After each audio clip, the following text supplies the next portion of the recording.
Вітаю вас, друзі! Ну що, несемося. Хоча несемося – це навіть, напевно, не те слово. Ми опиняємося у дуже цікавій і небезпечній ситуації для нашої країни. На політичну та військову кризу наклалася криза геополітична, тому що Сполучені Штати Америки зараз дуже сильно тиснуть на нашу країну з метою, щоб ми прийняли капітуляційні вимоги. Вимоги, по факту, Російської Федерації, які замасковані під вимоги Сполучених Штатів Америки. Так, ми будемо сьогодні з вами говорити про той самий план із 28 пунктів. Є вже повний список, повний перелік оцих пунктів, але я одразу вам маю сказати: не майте жодних ілюзій. Росіяни просто так від України не відстануть. Росіяни припинять війну проти України тільки тоді, коли в них не буде на це ресурсів. А зараз у них мета одна – знищення України. І вони цього не приховують. Цель простая и понятная. Украина как государство должна исчезнуть. Декілька днів тому у американських медіа з'явилася інформація, що Стів Вітков і Кирил Дмитрієв, батько якого, до речі, мешкає досі в Києві, працювали над якимось таємним планом миру, який насправді є планом капітуляції України. І спершу американські вищі посадові особи не підтверджували наявність такого плану, а учора американська адміністрація таки зізналася. Більше того, на Україну зараз тиснуть і вимагають, щоб ми якнайшвидше підписали оцей план буквально за декілька днів. Я маю процитувати. США наполягають на тому, щоб Україна підписала мирний план, так званий, до Дня подяки вже наступного четверга. Financial Times. Адміністрація Трампа повідомила Зеленському та його команді, що Білий дім працює за агресивним графіком, щоб завершити угоду до кінця року. Сполучені Штати Америки очікують, що представлять угоду Москві цього місяця і завершать процес на початку грудня. Я одразу маю зробити спойлер, нічого цього не станеться. Україна не погодиться на цю версію, яка зараз є опублікованою, а так звана Російська Федерація не погодиться взагалі ні на яке, не те що завершення російсько-української війни, а навіть на припинення вогню. Тому усе це зараз не має нічого спільного із реальністю. А от що є спільного із реальністю, так це потреба наших військових у допомозі. Тому я закликаю вас закинути по 2 або по 3 гривні на реальний мирний план. План по винищенню російських окупантів. Задонатьте на Русоріз. Реквізити в описі. В цей час ваша допомога необхідна як ніколи. Ми донатимо на Русоріз і закликаємо вас робити так само. Без нього ситуація зараз була би набагато гірша. Ну і звісно, я був би не я, якби не закликав вас негайно підписатися на мій канал. Для вас нічого складного, а мені було би приємно. І ще малесеньке оголошення. Ми зараз шукаємо, дуже активно шукаємо людей у команду нашого фонду для покращення Русорізу. Ось ви можете бачити на екрані перелік вакансій, є також і підвішена вакансія. Якщо ви шукаєте відповідну роботу або знаєте, хто її шукає, то заповнюйте анкету, надсилайте CV або поділіться посиланням на ці вакансії із друзями. Отож, перш ніж ми поговоримо про сам план, про його зміст, я маю сказати, що американцям за великим рахунком байдуже абсолютно, за чий саме рахунок відбудеться припинення бойових дій. Їм важливо отримати припинення бойових дій за будь-яку ціну. І тому зараз вони, побачивши, що у нас є політична і військова криза, почали тиснути саме на нас. Дуже активно. І роблячи при цьому надзвичайно цинічні заяви, як от Джей Ді Венс. Чому б вам не припинити вбивати і не почати торгувати між собою? Чому б Росії та Україні замість того, щоб вбивати один одного, не зайнятися торгівлею, не подорожувати між країнами, не брати участь у культурному обміні? І справді, який він розумний. Як це ми самі не додумалися просто почати культурний обмін із росіянами? Адже відомо, що у 2001 році, наприклад, між Аль-Каїдою та Сполученими Штатами Америки стався культурний обмін, і вони після того жили дружньо та щасливо і торгували іще. Гаразд. Я і так вже зробив дуже довгий вступ. Давайте по суті. Той самий план. Пункт 1. Суверенітет України буде підтверджено. Я одразу маю сказати, що у наступних пунктах буде спростування того, що у України буде суверенітет згідно з цим планом. Пункт 2. Між Росією, Україною та Європою буде укладено всеосяжну угоду про ненапад. Усі суперечності останніх 30 років вважатимуться вирішеними. Точно. Якщо буде підписано іще один Будапештський меморандум, це точно спрацює. Третій пункт. Очікується, що Росія не вторгатиметься на територію сусідніх країн, а НАТО не розширюватиметься далі. Ну, про те, що Росія не вторгатиметься, тут немає сенсу коментувати просто, жодного. А от НАТО не буде розширюватися далі, це якраз і є посягання на суверенітет. На суверенітет України. Тому що обирати шлях до Північно-Атлантичного альянсу – це наше суверенне рішення, як суверенної незалежної держави. І інші держави-члени НАТО мають також право ухвалювати свої суверенні рішення щодо того, приймати якусь країну до альянсу чи не приймати. Тобто оцей договір, там от першим пунктом йде про суверенітет, так у цьому пункті прямо заперечується суверенітет і України, і країн-членів НАТО. Йдемо далі. Між Росією та НАТО за посередництва Сполучених Штатів Америки буде проведено діалог для розв'язання всіх безпекових питань та створення умов для деескалації з метою забезпечення глобальної безпеки та розширення можливостей для співпраці і майбутнього економічного розвитку. І ми будемо жити всі дружньо, добре і щасливо, і можна просто пробачити росіянам геноцид. Угу. Україна отримає надійні гарантії безпеки. Далі одразу пункт, який цьому суперечить. Чисельність Збройних сил України буде обмежена до 600 тисяч осіб. Дивіться, ми можемо, звісно, підписувати договори про гарантії безпеки і з американцями, і з британцями, і з іншими країнами, і партнерами, які нам зараз дуже багато допомагають. Але єдиний реальний гарант безпеки України – це українська армія і українська зброя. Жодні інші гарантії не діють. І це варто було би вже давно усвідомити усім. 7 пункт. Україна погоджується закріпити у своїй Конституції, що вона ніколи не приєднається до НАТО, а НАТО погоджується внести до свого статуту положення про те, що Україна не буде прийнята до Альянсу в майбутньому. Це ми вже коментували, це посягання на наш суверенітет, хоча у першому пункті написано, що суверенітет України підтверджено. Ага, звісно. 9. Європейські винищувачі будуть розміщені в Польщі. Так вони вже там розміщені. І що? 10. Гарантії США. США отримують відшкодування за надані гарантії. Якщо Україна вторгнеться до Росії, вона втратить гарантії. І якщо Росія вторгнеться в Україну, окрім рішучої скоординованої військової відповіді, ніякої. Будуть відновлені всі глобальні санкції, а визнання нових територій та інші переваги цієї угоди буде скасовано. Путін буде боятися порушувати угоду. Якщо Україна безпричинно випустить ракету по Москві чи Санкт-Петербургу, гарантії безпеки визнаються недійсними. Тобто, пусті гарантії безпеки виявляться недійсними. Дуже серйозна ситуація. Наступний пункт, 11. Україна має право на членство в ЄС і отримає короткостроковий короткостроковий преференційний доступ до європейського ринку на час, поки це питання розглядатиметься. Ну, дякуємо. Я думаю, що тут не вистачає ще одного підпункту, в якому буде зазначено, що у України є право мати назву держави Україна. 12 пункт. Передбачено потужний глобальний пакет заходів з відновлення України, що включає, але не обмеження, створення фонду розвитку України для інвестування в швидкозростаючі галузі, співпрацю США з Україною у відновленні, розвитку, модернізації та експлуатації і так далі, спільні зусилля з відбудови регіонів, розвиток інфраструктури, розробку корисних копалин, спеціальний пакет фінансування від Світового банку для прискорення зусиль. Дивіться.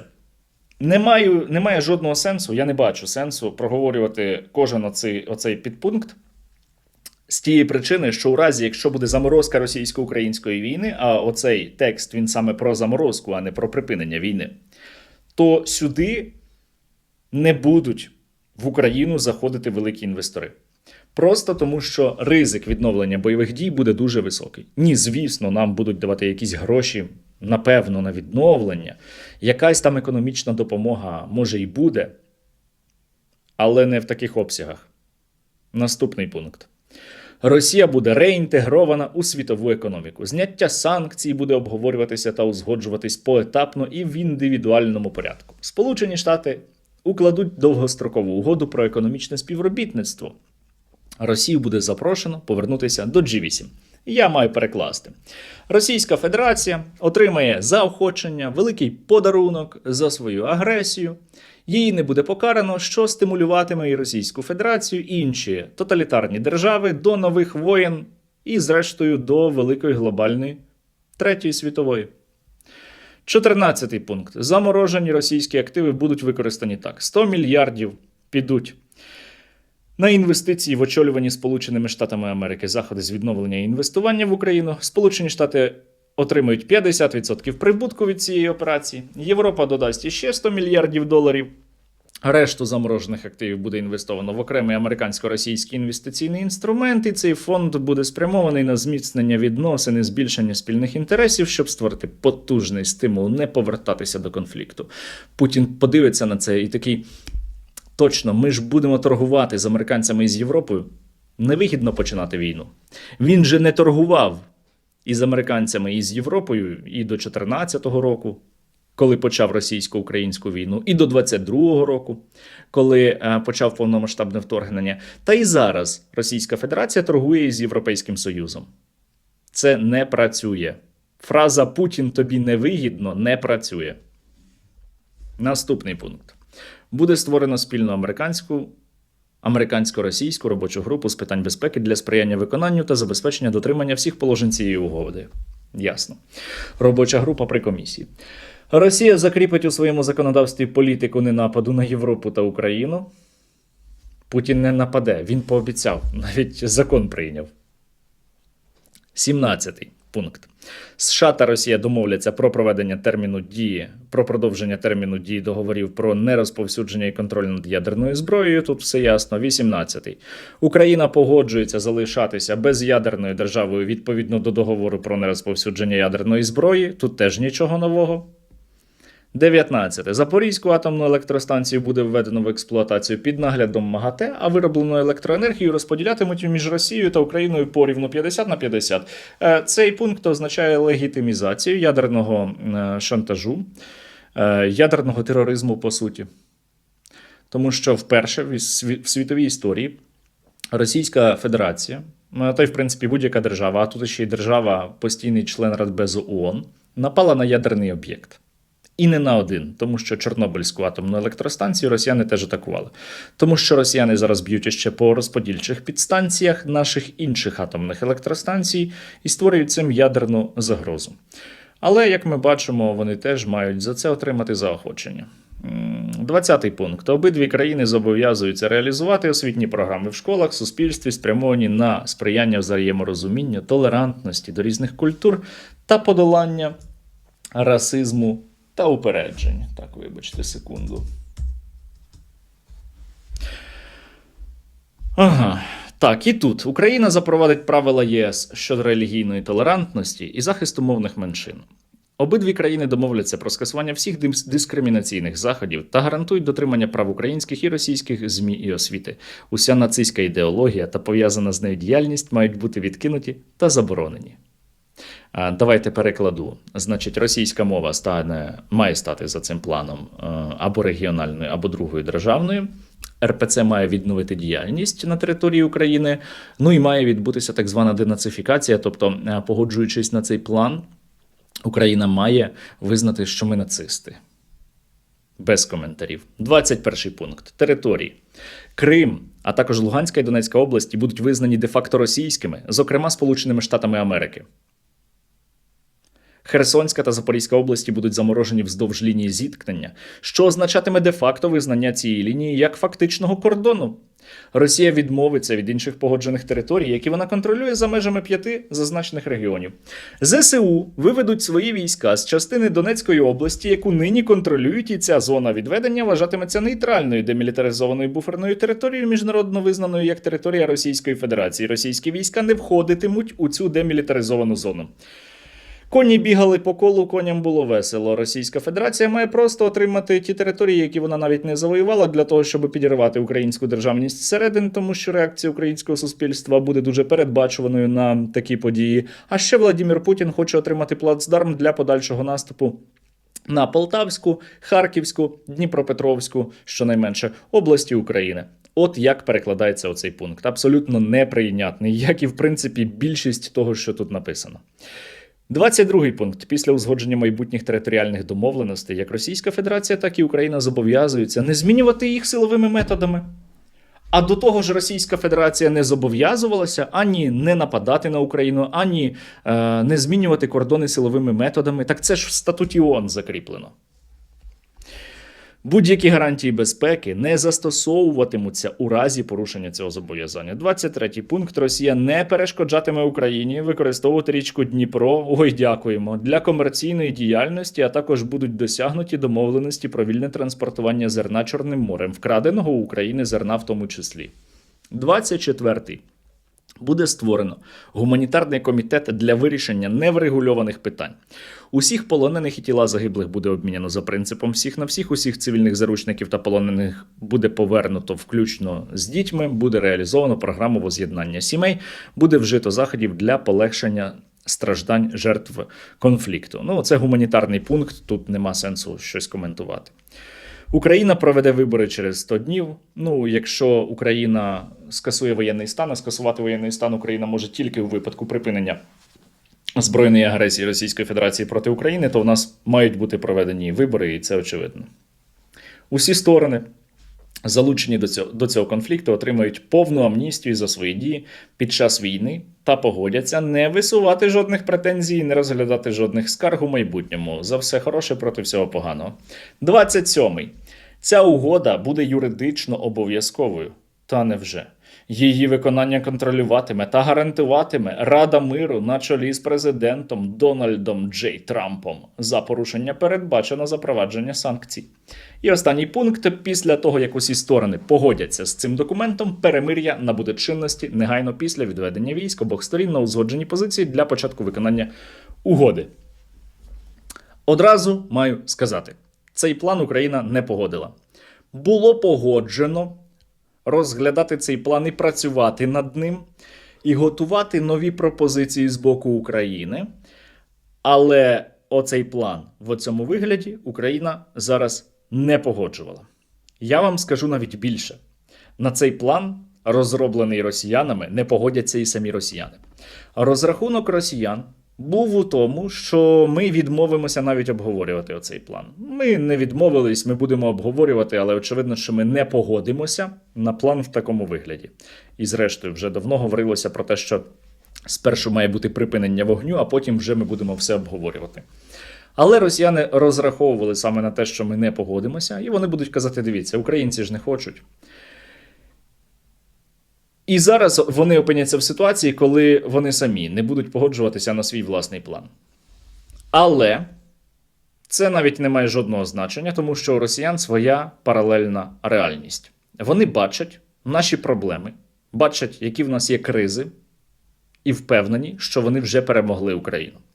Владимиру Путіну буквально вчора доповіли, що російська армія вже практично захопила Костянтинівку і захопила повністю Куп'янськ. Соединения группировки «Запад» освободили город Купянск. На освобождение населенного пункта Константинов. Несмотря на сопротивление противника, штурмовые подразделения группировки полностью взяли под свой контроль восточную и юго-восточную часть города. Владимир Путін послухав оці доповіді і дав зрозуміти і американцям, і нам із вами, і усім, хто сумнівається, що він не планує завершувати російсько-українську війну. Він навіть не планує її заморожувати. Він не визнає української влади, називає її злочинним угрупованням. Відповідно, він не може з нею вести переговори. І він і далі збирається, як він там висловився, продовжувати так звану СВО. Группа лиц – это преступная группировка, организованное преступное сообщество, которое с марта прошлого года узурпировало власть. У нас с вами свои задачи, свои цели. Главное из них – безусловное достижение целей специальной военной операции. Ну і тепер треба відповісти на питання, а що буде далі? Цей план не буде погоджений. Ні до Дня подяки, ні до Різдва, ні у січні, ні в лютому, ні, напевно, наступного року. Далі війна буде тривати. Російська Федерація буде себе й далі показувати недоговороспроможною. І якщо ми будемо робити все правильно, то Сполучені Штати Америки будуть і далі нам надавати розвіддані, продавати озброєння і запроваджувати нові санкції проти так званої Росії. До речі, якщо я не помиляюся, сьогодні саме почали діяти санкції проти Роснефті та Лукойла. Ми можемо запровадити подальші економічні заходи, якщо Росія продовжуватиме ігнорувати заклики до припинення вогню. Ми також продовжимо забезпечувати Україну зброєю для її оборони. Є тільки одне дуже важливе «але».